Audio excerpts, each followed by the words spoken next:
is your art teacher, Mr. Aguilar, and welcome back. This is part 2 of the bird collaboration project. So in this video, what I'm going to do is I'm going to watercolor this and then maybe add some textural elements with the paint. I want to enlarge, keep the trees black and white.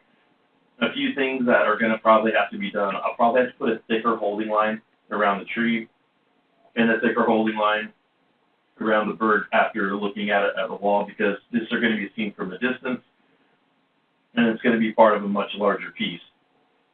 So the first thing I'm going to do is I'm going to mix my paints and I'm going to check my colors before I start. And the next part of the videos is going to be time-lapse, and it's just going to be me doing the painting on the bird. So you should always have a paper, something that you can practice with or test some of the colors out. So I went through and started testing different things out to see what I like. Before you start, you never want to just jump into something that you're working on as a final project. You always want to do a little bit of prep, a little bit of exploration. Any questions you might have, you want to answer before you start painting that. So the next part of the video is just going to be a time lapse of me painting, and we'll have a little wrap-up discussion after this demo is done. Alright, so in this phase, what I'm going to do is lay down my first wash of watercolors. And the other technique, it's hard for the camera to pick up, is the wet on wet technique. So basically what I do is put down a nice little coating of water, not much, just to basically slick the surface to make the paint that goes on top of it flow smoothly. And then I'm a big proponent of building up values, and especially in watercolor you just want to build up those values. Now some things that are going to be a little bit different in this, so first you lay down your lighter values and then you put your darker values on top, and this creates a little more depth in the painting. The other thing to notice is that a lot of the values are already there through the inking process. So normally if you didn't have inks like this on it, you would want to layer your colors to get those values. In this case it didn't quite have to as much. And then the other thing is, after you do your initial coats, you need to walk away and let it dry. So after I did my initial phase, I walked away for an hour, let it dry. If you want to speed up the process, you know, after the paint's set, you know, there's no like visible puddling. You can take a blow dryer to help speed up the process. So like after, you know, 15-20 minutes, when all the paint's set and you know, it looks like it's drying, but in reality the paper's still a little bit damp and cool, you can just take a blow dryer and finish it off. If you don't do that, your new batch of colors or your second layer of colors, they're just going to bleed everywhere. So this has to be completely 100% dry before you add your next colors.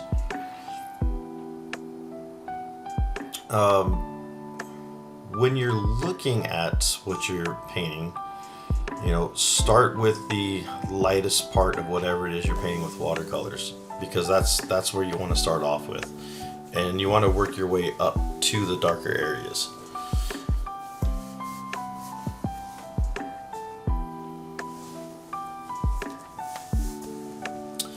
So at this point I had already walked away.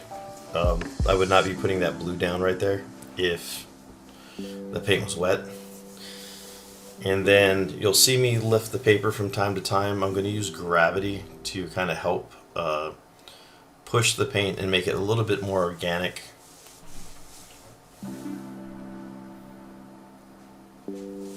And what I'm really doing is trying to punch out the bird from the paper, because a lot of the bird has the white feathering, and to really make that bird pop, I'm putting that blue right around the outside, like a little ring of blue, and that'll help enhance it.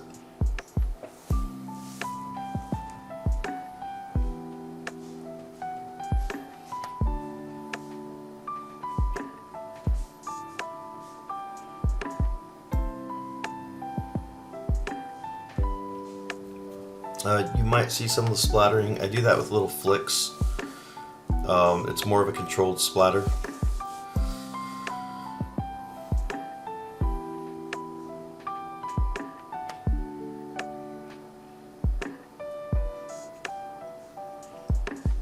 And now I'm coming in with very, very light colors to get the shadows and the white feathers. And I have a photograph, in front of me looking at the bird. I also have my drawing that I did. So I'm always looking to see where those values need to be added. Like, where do I need to put the shadows? And now you can see that I'm doing that with the brown area of the bird. And this is my second coating, so this is going to be a darker value. And this is really to create your highlights and your shadows. And then at the end, I'm going to accentuate this with a little bit of color pencil. Ideally, when I do this, you can't tell that there's color pencil on there, but you'll see that a little bit further in the video.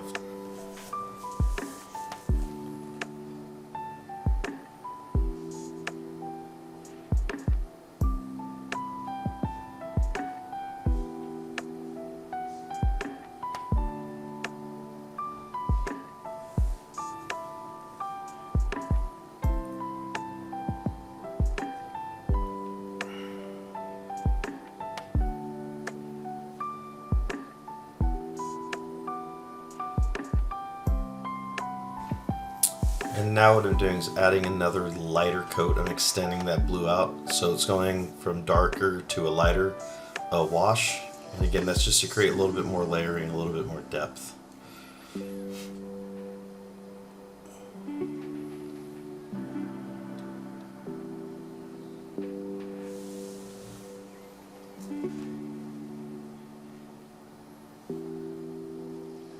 Now, when you get towards the end, this is when you really start looking and reevaluating your values. It's really hard to tell, especially in watercolor, if your values are too dark, because the color does change as the paint changes. And you'll see me just move stuff around so I can see it in light. And then I'm just looking for little tiny areas where I can add. Now this is where I'm going in with the color pencil. And I'm really just working into the shadows, and I'm really trying to punch those shadows up and add a little bit of detail into the texture of that bird that I could do with watercolor, but it's easier with this. Okay, so just finished doing everything. You guys saw the sped up version of this project, and this was part 2 where we added color to the inking, which was part 1. A couple of things. The first time I went down and went over this with watercolor, I let everything dry and I walked away for about an hour. And then I came back and I went in and started making my adjustments, started adding some of my darker values. You need to walk away. You need to let things be completely dry before you go with the next coat, otherwise you'll get bleeding. You can speed up the process with the blow dryer. You still want it to get mostly dry on its own, but if you want to hurry up that last part of the drying process, you can use the blow dryer. If you do it too soon, you're going to land up pushing your wet watercolors all over the place, and that's not going to look good. At the end, I started adding some finishing details with a couple of color pencils. Ideally, when I use color pencils, you really can't tell on top of the watercolor, because I just want to use them to add a little bit more texture, a little bit more contrast. Another thing that I did was I did like a little blue wash around the bird, and I did that for a couple of reasons.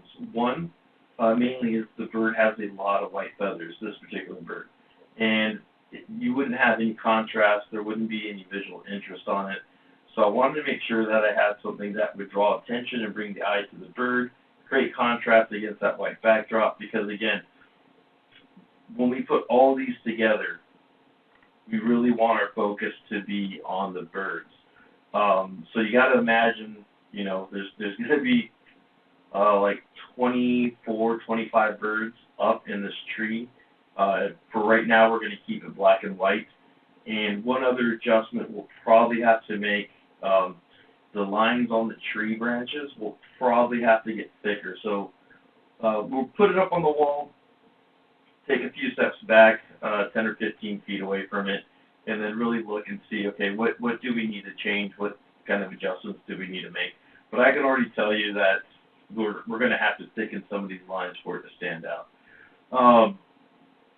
It's always important to work in phases. One, it gives you a break. It gives you a chance to look and see what you've done. And then the second thing is, again, you need that drawing process before you can move on to working with layers. So I hope you got something out of the video. I hope you enjoyed the project. And if anything else, if you're not going to be doing this kind of a project, this is a good demonstration for how to ink and watercolor a bird. And then I think the last thing I probably want to mention is a lot of the values that you see, like the darker values, it's a combination of inking, so creating values with ink, and then also creating a value scale with the watercolors. So that really adds a little bit of dimension and depth. And then if you struggle blending or you struggle laying with watercolors, again, you can do a lot of that in the inking process. So until next time, this is your art teacher, Mr. Aguilar, and have a great day.